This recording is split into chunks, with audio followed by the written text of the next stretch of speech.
Assalamualaikum warahmatullahi wabarakatuh. Salam sejahtera bagi kita semua. Salam sehat. Perkenalkan, saya Aryati Utama, dosen tetap pada program studi keperawatan, jurusan keperawatan Poltekkes Kemenkes Palembang. Pada kesempatan kali ini, saya akan memaparkan proses pembelajaran pada mata kuliah yang saya ampu sesuai dengan bidang keahlian saya, yaitu keperawatan keluarga, yang merupakan bagian dari bidang keilmuan keperawatan komunitas. Pada kesempatan ini, saya menyampaikan metode pengajaran saya menggunakan teknik delivery, interaction, dan assessment atau DIA.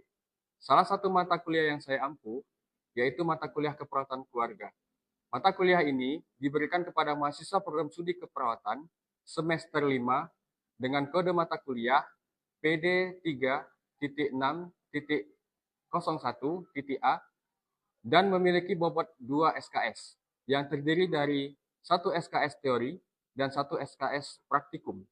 Pelaksanaan perkuliahan diselenggarakan dalam 16 kali pertemuan yang meliputi 14 kali pertemuan materi pembelajaran, 1 kali ujian tengah semester, dan 1 kali ujian akhir semester. Selain pembelajaran teori di kelas, mata kuliah ini juga dilengkapi dengan praktikum yang secara keseluruhan bertujuan untuk melatih keterampilan mahasiswa dalam melakukan pengkajian, menyusun diagnosis keperawatan, merencanakan intervensi, serta melaksanakan asuhan keperawatan keluarga sesuai dengan skenario kasus yang diberikan. Sehingga akhir dari mata kuliah ini diharapkan mahasiswa mampu mengintegrasikan konsep teoritis dan keterampilan dalam memberikan asuhan keperawatan keluarga secara holistik berpusat pada keluarga. Capaian pembelajaran lulusan atau CPL Prodi pada mata kuliah keperawatan keluarga ini telah tertuang dalam RPS, meliputi CPL 2, CPL 3, CPL 5, begitu juga capaian pembelajaran pada mata kuliah atau CPMK, diantaranya adalah CPMK 1, mahasiswa mampu memahami konsep pelayanan kesehatan primer, CPMK 2, mahasiswa mampu memahami konsep keluarga sejahtera, CPMK 3, mahasiswa mampu menguasai konsep keperawatan keluarga, CPMK 4, mahasiswa mampu menguasai konsep asuhan keperawatan keluarga, CPMK 5, mahasiswa mampu mensimulasikan asuhan keperawatan keluarga. Untuk mendukung tercapainya capaian pembelajaran tersebut, saya melaksanakan proses pembelajaran atau delivery pada mata kuliah keperawatan keluarga ini secara tatap muka langsung atau luring.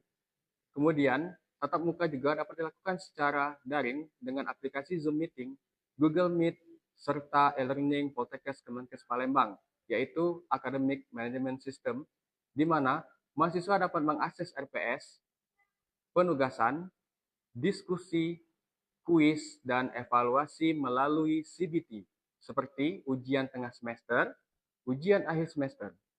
Adapun strategi pembelajaran dengan menggunakan student center learning dengan metode pembelajaran meliputi perkuliahan, diskusi, brainstorming, penugasan, tutorial, simulasi dan role play serta kolaboratif. Interaksi dalam mata kuliah ini diwujudkan melalui komunikasi dua arah antara dosen dan mahasiswa dalam bentuk diskusi, tanya jawab, kolaborasi, serta refleksi bersama selama proses pembelajaran berlangsung. Asesmen yang saya lakukan pada mata kuliah keperawatan keluarga ini terdiri atas asesmen formatif dan juga asesmen sumatif. Asesmen formatif dilakukan untuk menilai proses pembelajaran melalui penugasan individu maupun penugasan kelompok, serta penilaian sikap dan juga penilaian keterampilan. Sementara itu, asesmen sumatif dilaksanakan melalui ujian untuk mengevaluasi pencapaian seperti pengetahuan, keterampilan, serta sikap mahasiswa secara komprehensif. Adapun presentasi pada asesmen tersebut meliputi 1. Sikap sebanyak 10%, 2. Tugas sebanyak 20%, 3. UTS sebanyak 30%, dan terakhir UAS sebanyak 40%. Referensi yang saya gunakan dalam mata kuliah ini terdiri atas 1. Buku hasil karya saya sendiri, 2. Buku referensi yang ditulis oleh para ahli di bidang keperawatan keluarga, 3. Standar 3S yang diterbitkan oleh Organisasi Profesi Perawat atau PPNI mulai dari SDKI, SLKI, dan juga SIKI. Keempat, saya juga menggunakan penelitian dan pengabdian masyarakat yang telah saya lakukan dan diintegrasikan pada topik-topik yang relevan. 5. Saya juga menggunakan artikel-artikel ilmiah terkini dari jurnal nasional maupun internasional melalui platform search engine seperti Google Scholar, Garuda, Science Direct, EBSCO, dan juga PubMed, agar mahasiswa mampu mengikuti perkembangan ilmu pengetahuan, teknologi, dan praktik keperawatan yang berbasis dengan bukti atau evidence-based nursing. Baiklah, berikut ini adalah video proses pembelajaran pada mata kuliah keperawatan keluarga dengan materi pertemuan ke-10, yaitu diagnosis keperawatan keluarga. Mari kita simak bersama proses pembelajarannya.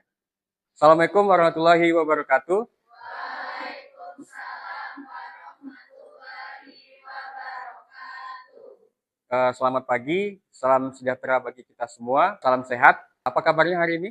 Alhamdulillah sehat. Luar biasa. Pada hari ini kita akan melanjutkan pertemuan kita di mata kuliah keperawatan keluarga. Ada yang ingat ini pertemuan keberapa? 10. Oke, pertemuan ke-10. Sebelum kita lanjut ke materi, ada baiknya kita berdoa terlebih dahulu. Mohon ada yang memimpin untuk berdoa. Doa dimulai. Oke, terima kasih. Selanjutnya kita absen terlebih dahulu ya sebelum kita melanjutkan perkuliahan kita. Apakah semuanya hadir? Hadir. Baik, terima kasih. Untuk pertemuan ke-10 ini, materi kita yang kita bahas adalah tentang diagnosis keperawatan keluarga. Sebelum kita masuk ke sana, kita refleksi dulu untuk pertemuan minggu lalu tentang pengkajian keperawatan keluarga. Ada yang masih ingat apa itu pengkajian keperawatan keluarga? Pengkajian keperawatan keluarga merupakan proses pengumpulan informasi mengenai keluarga dari mulai data umum sampai harapan keluarga. Oke. Beri aplaus dulu untuk temannya.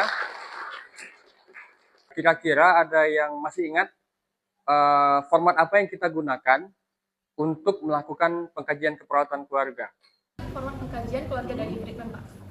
Oke, dari Treatment. Oke, berapa untuk kemana?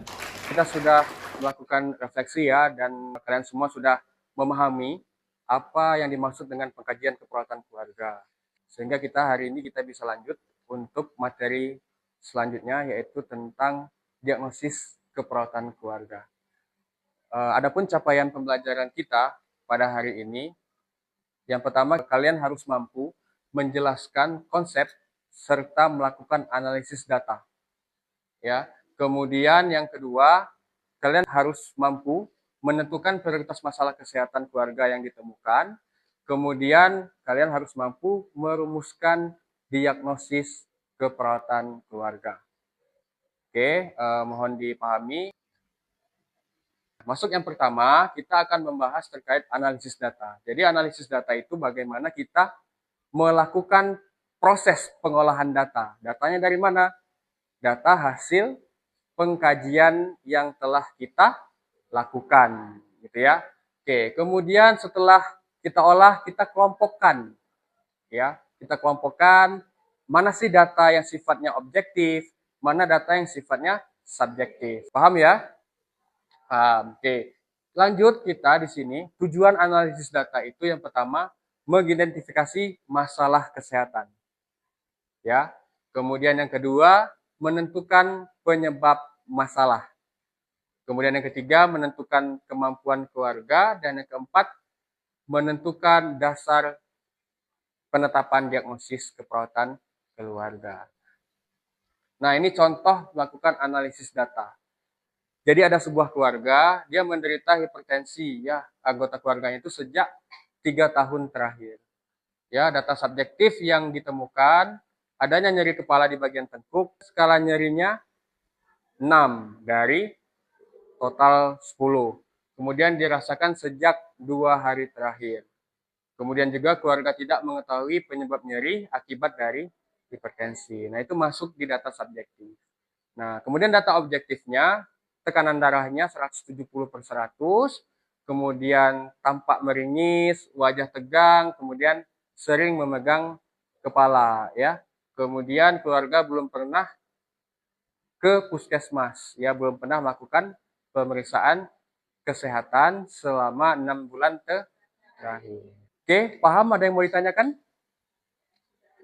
Tidak, kita lanjut. Nah, ini format analisis data, ya.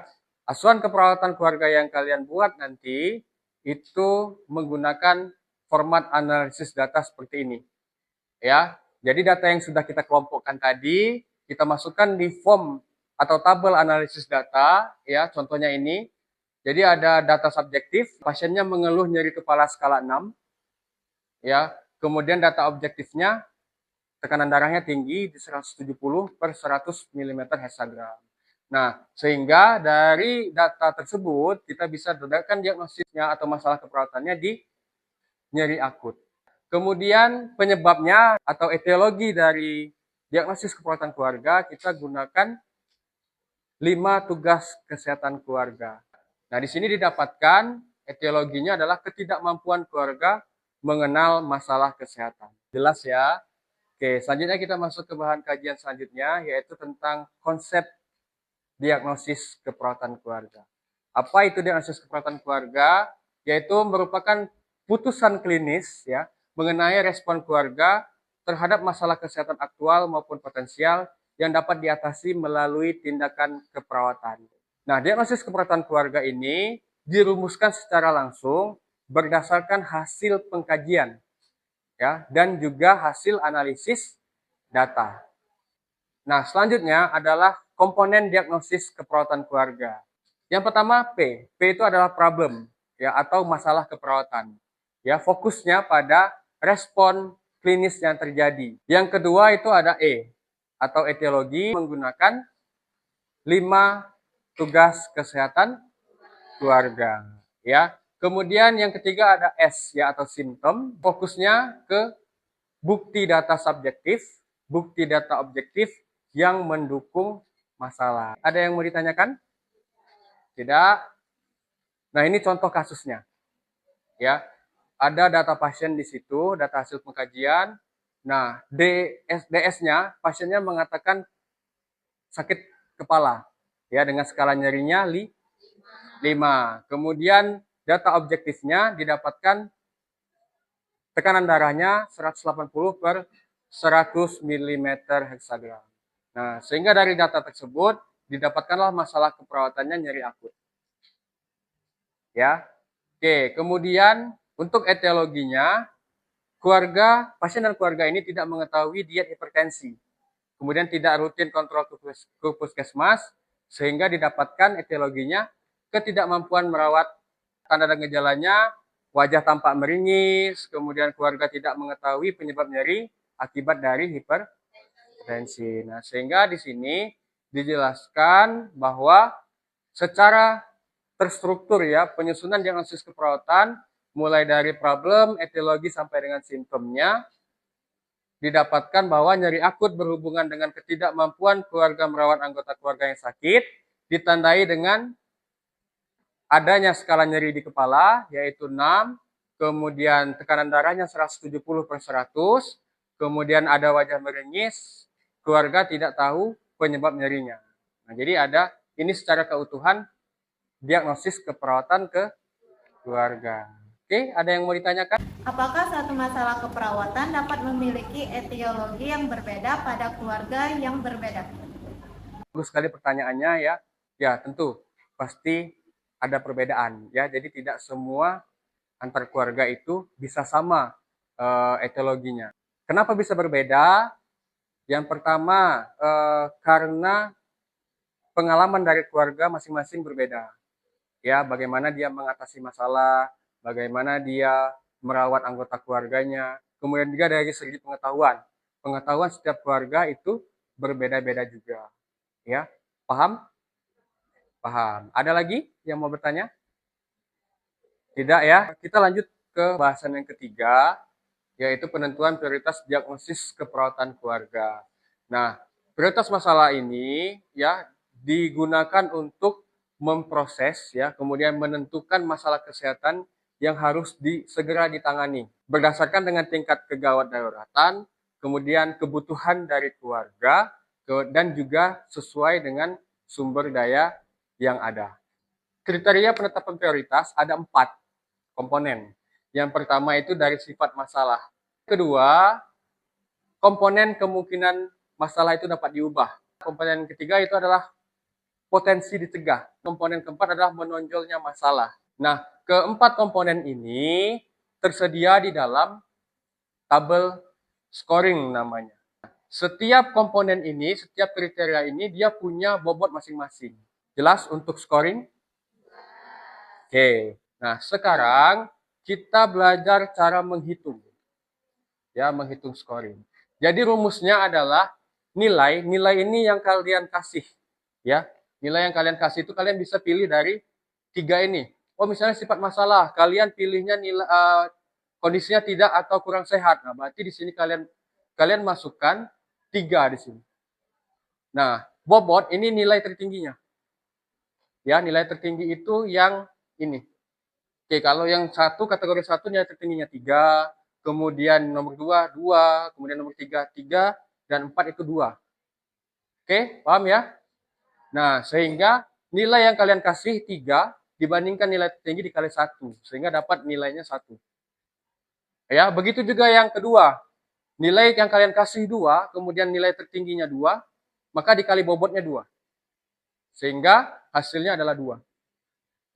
Kemudian potensi dicegah, ya kalau kalian isinya tinggi, maka diberi nilai 3, dibagi bobot tertinggi 3 dikali 1, dan hasilnya 1.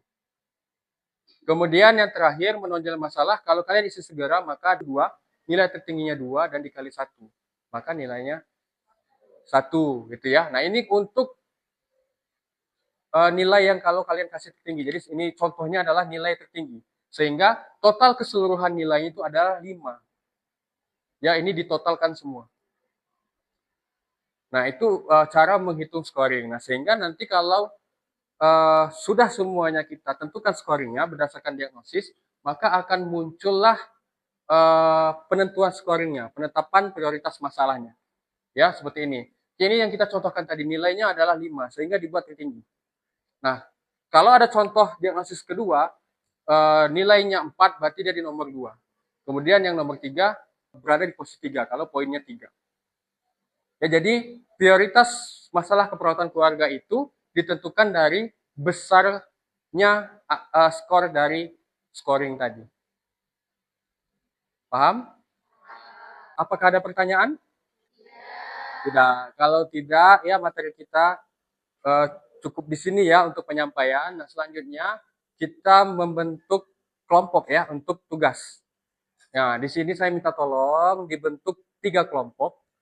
Ya, kemudian nanti setiap kelompok membentuk lingkaran ya. Kita tentukan di sini kelompok 1, lingkaran kelompok 1, di sini kelompok 2, dan di sebelah kanan saya itu kelompok 3. Oke, silakan dibentuk. Sekarang kelompoknya sudah terbentuk ya. Ya, saya minta setiap anggota kelompok itu aktif ya dalam berdiskusi. Ya, kemudian nanti aktif juga menyampaikan pendapat.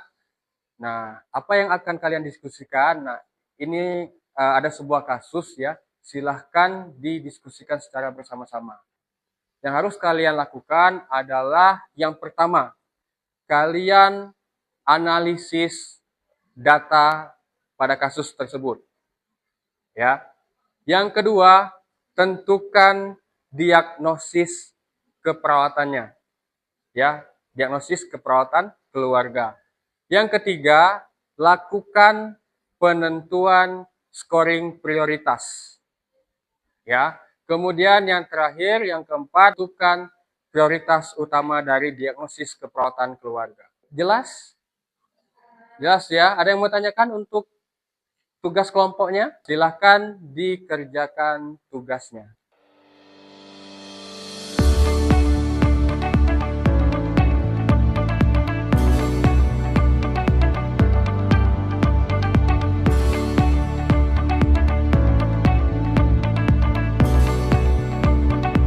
Oke, waktunya udah selesai.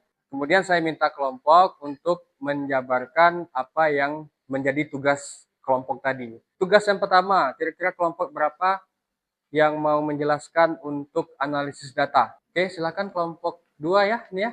Oke, yuk. Baik Bapak, terima kasih. Di sini berdasarkan hasil diskusi dari kelompok 2. Yang pertama, data subjektif, nyeri kepala skala 7, nyeri berdenyut. Data objektif, tekanan darah 180/110, pasien tampak meringis. Masalah yang didapat itu nyeri akut dengan etiologi ketidakmampuan keluarga mengenal masalah kesehatan hipertensi. Oke. Yang kedua, data subjektif, keluarga tidak mengetahui diet hipertensi. Data objektif, masih menyediakan makanan tinggi garam. Masalah yang didapat yaitu defisit pengetahuan dengan etiologi ketidakmampuan keluarga mengenal masalah kesehatan. Oke. Yang ketiga, data subjektif, tidak kontrol selama 8 bulan. Data objektif, tekanan darah pasien 180/110 dengan masalah manajemen kesehatan keluarga tidak efektif. Etiologi ketidakmampuan keluarga memanfaatkan fasilitas pelayanan kesehatan dan mengambil keputusan yang tepat. Oke, berarti ada 3 diagnosis ya yang mungkin akan kalian angkat gitu ya. Oke, berdasarkan dengan 3 analisis data yang sudah dilakukan. Oke, beri aplaus dulu untuk kelompok 2. Oke, selanjutnya tugas yang kedua terkait dengan penetapan diagnosis keperawatan keluarga. Kira-kira kelompok berapa yang mau menyampaikan hasil diskusinya? Hasil dari diskusi kelompok ada 3 diagnosis yang muncul, yaitu yang pertama nyeri akut. Berhubungan dengan ketidakmampuan keluarga mengenal masalah kesehatan terkait hipertensi yang ditandai dengan Tuan B mengeluh nyeri kepala dengan skala 7, nyeri berdenyut, tekanan darah 180/110, tampak meringis dan sering memegang tengkuk. Diagnosis yang kedua berhubungan dengan ketidakmampuan keluarga mengenal masalah kesehatan ditandai dengan keluarga tidak mengetahui diet hipertensi dan masih menyediakan makanan tinggi garam. Diagnosis yang ketiga yaitu manajemen kesehatan keluarga tidak efektif. Berhubungan dengan ketidakmampuan keluarga memanfaatkan fasilitas kesehatan ditandai dengan Tuan B tidak kontrol selama 8 bulan dan keluarga tidak membawa Tuan B ke puskesmas. Oke, berarti ada 3 diagnosis keperawatan keluarga ya yang diangkat pada kasus ini ya, menurut kelompok 3 ya. Oke, beri aplaus dulu untuk kelompok 3. Oke, selanjutnya ada 2 tugas lagi ya. Tinggal 1 kelompok yang belum menyampaikan hasil diskusinya. Silakan kelompok 1 ya, ini ya yang terakhir. Terima kasih atas kesempatannya. Dari hasil diskusi kelompok kami mengenai skala scoring prioritas, didapatkan untuk diagnosa nyeri akut, sifat masalah aktual, kemungkinan diubah mudah, potensi dicegah tinggi, menonjolnya masalah harus segera ditangani dengan total skor 5. Kemudian untuk diagnosa defisit pengetahuan, didapatkan sifat masalah aktual, kemungkinan diubah mudah, potensi dicegah cukup, menonjolnya masalah dirasakan tetapi tidak segera dengan total skor 4,17. Kemudian diagnosa manajemen kesehatan keluarga tidak efektif. Didapatkan sifat masalah aktual, kemungkinan diubah sebagian, potensi dicegahnya tinggi, menonjolnya masalah dirasakan tetapi tidak mendesak dengan total skor 3,5. Dari hasil scoring prioritas didapatkan prioritas pertama yaitu nyeri akut dengan total skor 5, prioritas 2 defisit pengetahuan dengan total skor 4,17, prioritas 3 manajemen kesehatan keluarga tidak efektif dengan total skor 3,5. Sehingga untuk prioritas utama ialah nyeri akut. Terima kasih kelompok 1 ya. Jadi ada 3 scoring ya yang kalian lakukan ya. Beri aplaus dulu untuk kelompok. Oke, dari keseluruhan ya saya lihat tadi kurang lebih berhubungan ya. Dari kelompok 2 mengatakan bahwa hasil analisis mereka itu ada 3 diagnosis. Kemudian dari kelompok 3 mengatakan bahwa diagnosis yang mereka angkat itu ada 3 ya. Kemudian dari kelompok 1 juga membuat prioritas masalah dengan 3 diagnosis yang diangkat. Kemudian terakhir dari kelompok 1 menyebutkan bahwa prioritas utama yang mereka sarankan adalah diagnosis nyeri akut. Oke, beri aplaus untuk kita semua. Sekarang kita mau melakukan evaluasi. Apa yang dimaksud dengan analisis pada data pengkajian keperawatan keluarga? Izin menjawab. Analisa data keluarga adalah proses menelaah atau mengelompokkan dan menghubungkan dan menginterpretasikan data hasil pengkajian keluarga. Oke, bagus sekali ya jawabannya ya. Bagus dulu. Oke, selanjutnya kita evaluasi yang kedua ya. Sebutkan 5 tugas kesehatan keluarga. Ada yang bisa? Saya Pak. Adapun 5 tugas dari kesehatan keluarga, pertama yaitu mengenali masalah kesehatan, kedua mengambil keputusan tindakan kesehatan yang tepat, yang ketiga merawat anggota keluarga yang sakit, yang keempat memodifikasi lingkungan, dan yang terakhir yaitu memanfaatkan pelayanan kesehatan. Oke, bagus sekali. Berhapus dulu. Oke, selanjutnya kita evaluasi yang ketiga. Apa saja komponen diagnosis keperawatan keluarga? Ada yang bisa jawab? Oke, silakan. Baik, terima kasih atas kesempatannya. Komponen diagnosis keperawatan keluarga menggunakan format PES, yaitu P itu problem, yaitu masalah, E itu etiologi, yaitu penyebab, S itu simptom, yaitu tanda dan gejala. Oke, bagus sekali Gus ya. Oke, dihapus. Oke, kita evaluasi yang keempat ya, terkait dengan bagaimana sih cara menentukan etiologi yang tepat. Ada yang bisa jawab? Saya, Pak. Oke, silakan. Oke, Pak, terima kasih Pak. Jadi cara untuk menentukan etiologi yang tepat yaitu dengan mengidentifikasikan ketidakmampuan keluarga dalam menentukan 5 tugas kesehatan keluarga berdasarkan data dari hasil pengkajian. Oke, berhapus untuk temannya. Oke, selanjutnya kita evaluasi yang kelima ya, yang terakhir. Mengapa prioritas masalah mutlak diperlukan? Ada yang bisa kasih jawaban? Jadi penentuan prioritas masalah itu dapat membantu perawat dan juga keluarga untuk menentukan masalah kesehatan yang paling utama untuk diatasi, sehingga tujuan dari asuhan keperawatan itu dapat tetap dicapai dengan optimal. Oke, cukup ya. Jadi kesimpulan pada hari ini yaitu ini ya. Jadi diagnosis keperawatan keluarga itu adalah hasil analisis data yang menggambarkan respon keluarga terhadap sebuah masalah kesehatan.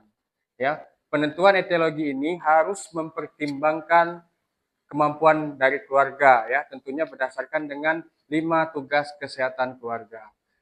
Oke, perlu diingat bahwa ketepatan diagnosis akan menentukan keberhasilan dari asuhan keperawatan keluarga yang akan kita berikan. Oke, terima kasih atas kehadirannya hari ini ya di pertemuan ke-10 ya untuk mata kuliah keperawatan keluarga.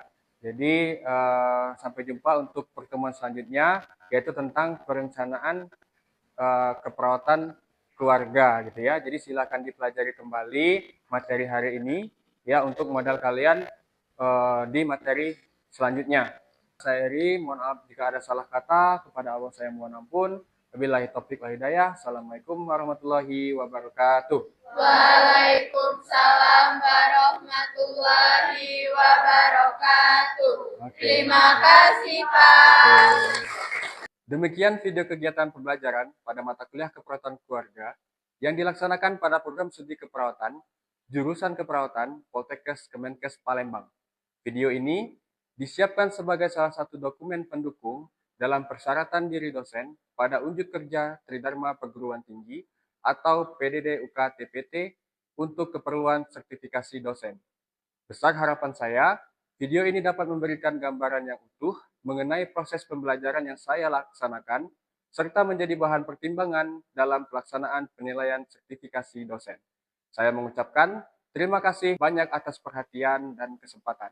Wassalamualaikum warahmatullahi wabarakatuh. Salam sejahtera untuk kita semua. Salam sehat.